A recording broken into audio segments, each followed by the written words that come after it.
What's going on? Today's episode I'll be sharing with you guys some of the benefits of feet up benching. So you may see this in commercial gyms or more specific gyms with strength athletes, but there's a lot of benefits to feet up benching. Now we already know the basics. It increases range of motion, takes some of the leg drive out, but there's a lot more to feet up benching than that. There's a lot more benefits I'm going to discuss in today's video.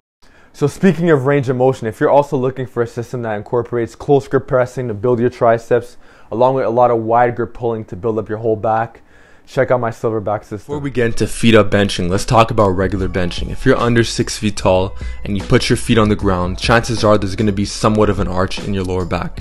You could probably fit maybe a whole fist, maybe 2 fists through, but there will be some kind of arch. And there's not anything necessarily wrong with this. And I'm going to talk more about this in further videos with interviews and stuff of that nature.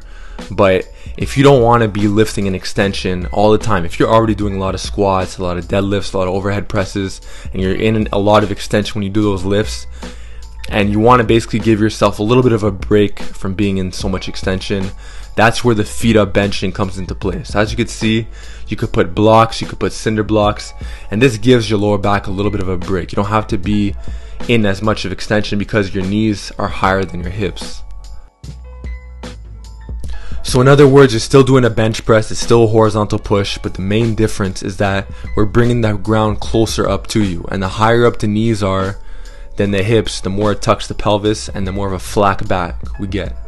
So as you can see, if I try to take my hands and put them under my low back, it's going to be a lot harder. I can't really fit as much. And if you want to get even more of a tuck, you could keep your belt buckle on the bench and you could lift your glutes up very, very slightly. And that's going to tuck even more. And now you got a lot more range of motion going on, you got more tuck, and it's just a great thing overall. It's a lot easier on the lower back, that's for sure.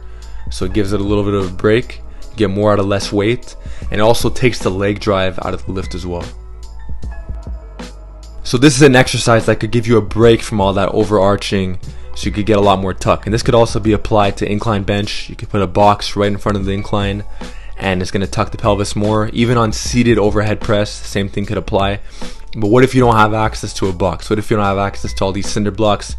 If you could put your feet on the bench, this could also work as well. So if you're not the tallest guy in the world, you don't have the longest legs, you could probably fit your legs on the bench.